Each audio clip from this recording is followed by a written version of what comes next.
Take on the demagogues in the United States, but I don't call anybody a liar. I'm not doing that. I'm not calling anybody big fat. I'm not doing that.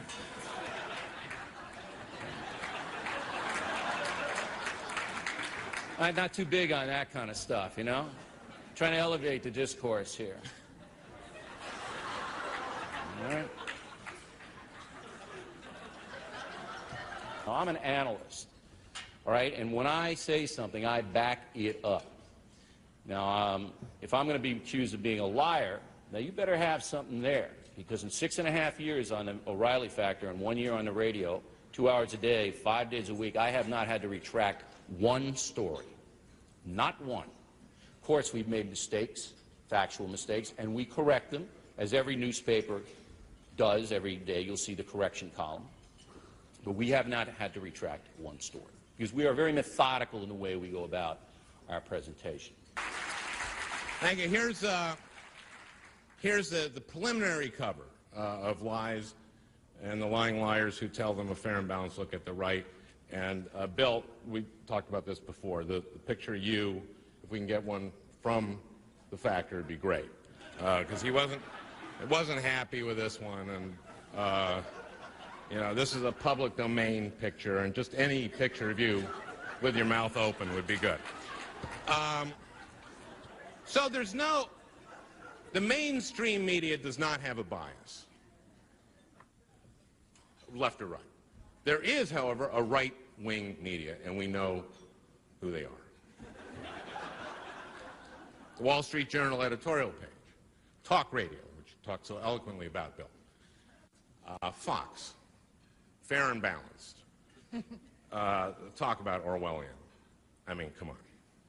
I don't want to run over my time, but the book is very wide-ranging, and it gets into a lot of things, and one of whom, and I know you don't like name-calling, and I know that you say you retract everything, but I do have Bill on the cover, and I want to just justify it, okay?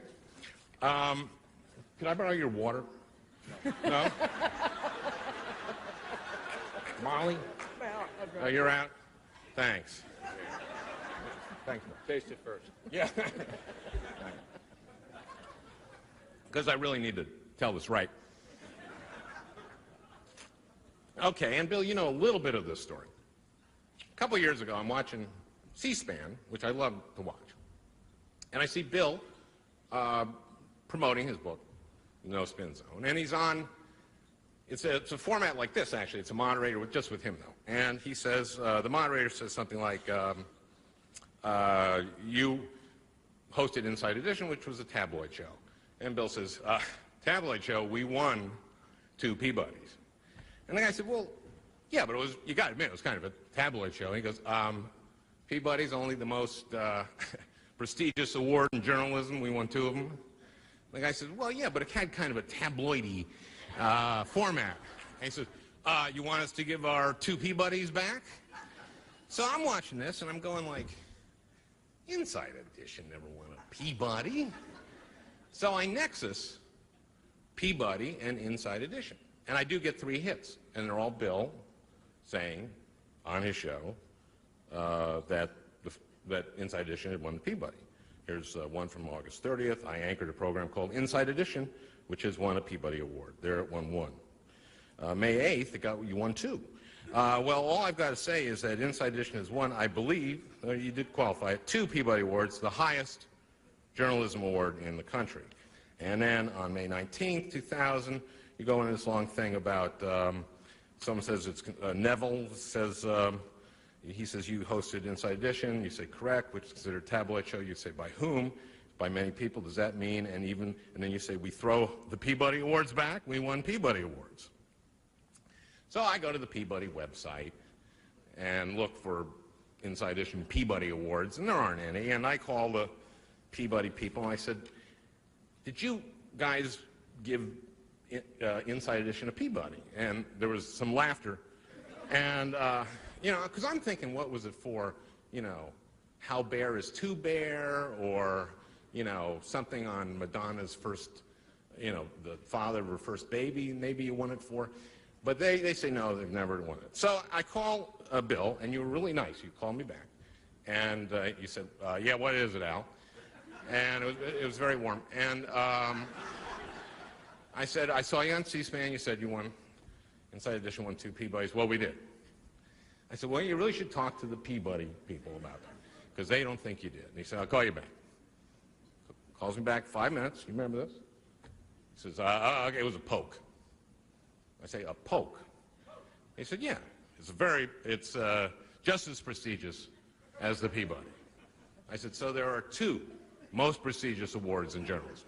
He says, Al, it's very, very prestigious. I said, well, okay, don't you think it's odd that you got it wrong about a journalism award? And he says, Al, if you want to go after me, go ahead. So I say, okay. So I call the Washington Post. I call Lloyd Grove at the Washington Post, and I tell him the whole thing, and he calls Bill, and Bill says Al has a jihad against me or something, so I got to poke. Now, Bill, see, I had sort of expected Bill to go, gee, Al, thanks for pointing this out. Boy, is that embarrassing. Woo! Boy, I don't want to make that mistake again. No, but it was, go ahead, go after me. So Bill in the thing acknowledges making a mistake, so big deal. You go on your show and say big deal. About a few weeks later, a columnist from Newsday picks it up and writes a column called Not All the Facts on the Factor of Facts or something like that. And then you do a little special thing. You're out with Michael Wolff. And on attack journalism, you introduce a personal story segment on attack journalism. This is personal to me because some writers are really violating every tenet of fairness in what they're saying in print about your humble servant. And then you say, I'll give you an example. Guy says about me a couple weeks ago, O'Reilly said he won a Peabody Award. Never said it. So this is why you don't retract things, because you just continue. You can't find a transcript where I said it. There is no one on earth you could bring in that would say I said it. Robert Reno in Newsday, a columnist, writes in his column, calls me a liar, all right? And it's totally fabricated. That's attack journalism. It's dishonest, it's disgusting, and it hurts reputations. Wolf, the media critic from the New York Magazine, says it's also incorrect journalism if it's wrong. It's wrong. Okay, well, then the guy made a mistake. No, come on. He made a mistake. That lives forever in Nexus. And he did write a column, and did he write a column the next day saying he made a mistake? Well, obviously you should. Usually I find if someone made a mistake, if you ask them to correct it, they do correct it. Not in this society anymore. So, Bill, I'm sorry I call you one of the many people who do lie in my book. And I guess we're going to have some question and answer, so you have a chance to respond to that. And there's others. I mean, you know, it goes on and on. And there are so many other people on the right who do it too, and they'll be enumerated in the book, and it's important. And it's really important. And it's important because we've been just taking it. We have been taking it and taking it on the left.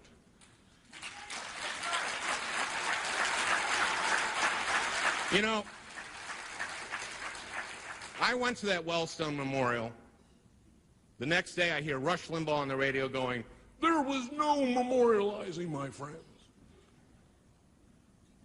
They distorted that thing. I do a case study of that thing. They distorted that memorial so badly.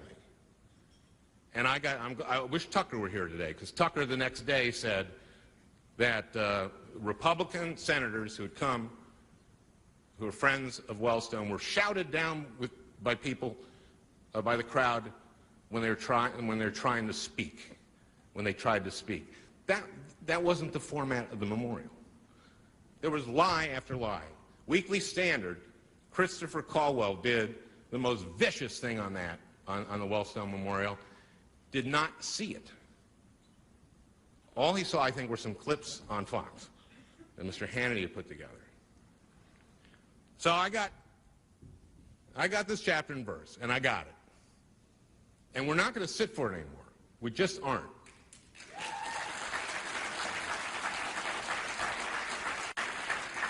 Okay, I'll finish for now. I could go on all day. I know you could. And I know you could, about too. have. You just about have. Yeah, you tell him, Bill. We're supposed to be on here for 15 minutes. This idiot goes 35, okay? All he's got in 6.5 years is that I misspoke, that I labeled a Polk Award a Peabody. He writes it in his book. He tries to make me out to be a liar. No, Hey, that's shut not up. No, you had your shut up. 35 minutes. Shut up. This isn't your show, This is what this guy Bill. does. Bill, This is you what can he tell does. me. You can't tell. This is what he Take does. control, Pat. Come on. I think, wait a minute, I think I need a whistle and a striped shirt Wait a here. minute, I'm not to be a referee. Maybe I went on long Mr. because I got Broder, some I have something to laughs, say. Bill. Can you please control him? This guy accuses me of being a liar, ladies and gentlemen, on national television because I misspoke and labeled a Peabody a Polk. I didn't mention we won 4 national headliners, okay? This is what this guy does. He demonizes it, all right? And then other people pick it up. Now, if it's important to you that I misspoke and labeled a Peabody You a didn't Polk, just that's misspeak. fine. That's fine, okay?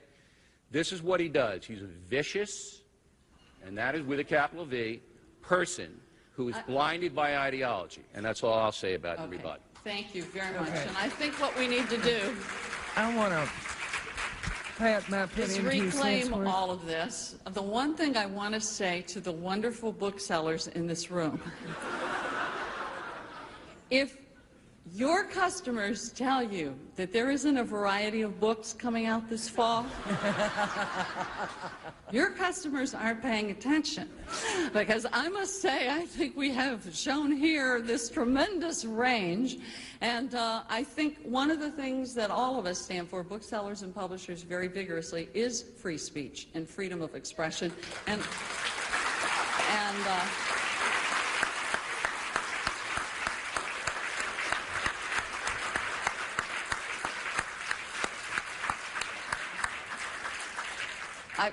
I hope we don't take this personal, and I think at this point what we really need to do is find a way that we're going to have some questions and see if we can do this. So wish me luck, and if anybody does have a whistle and any of those signals for Pat, piling on or something, I'm ready. But Pat, can Molly I just put in a will brief yield to you. response to both speakers? I just want to note that the Polk is an extremely prestigious journalism award, but that by normal journalistic standards, you owed a correction on that one. Yeah, we did. By the way, the Polk, I'm sorry, Molly, but the Polk that they won was won a year after Bill left the show. The discussion was about the program. I said nothing that I won anything. It was a discussion on the program. Then why did you use the Ms. Ivins, pronoun thank we? you. Thank you very much. I appreciate that. Okay, I Boys. also wanted, wait a minute, time out. wait a minute. Just to say a couple of other things.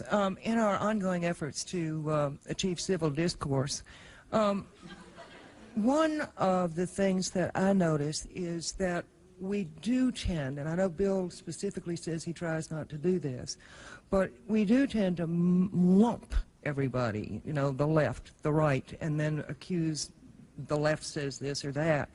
And it's interesting to me because what I keep saying to people is, I ain't the left, I ain't populism, my name is Molly Ivins. Private defense contractors are pulling that shit off. That's not just in the defense industry. It's in the poverty industry, it's in the educational industry, it's across the board. Am I being punished? No. No. I'm sorry. I wanted also to respond on Forgive the me. I just thought we'd have a Doug Jones argument over Okay, here. no. I'm enjoying the debate. I'm enjoying the debate, but I could actually participate in it. Property away from people and give it to other people. Okay. Wait a minute. Al, this is way over your head here. No. All right. Go back.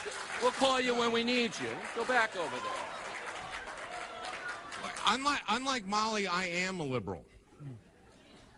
And the idea that government programs can't help people is ridiculous.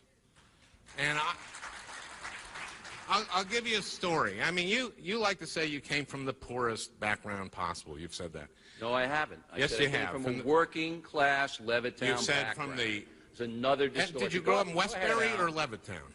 the Westbury section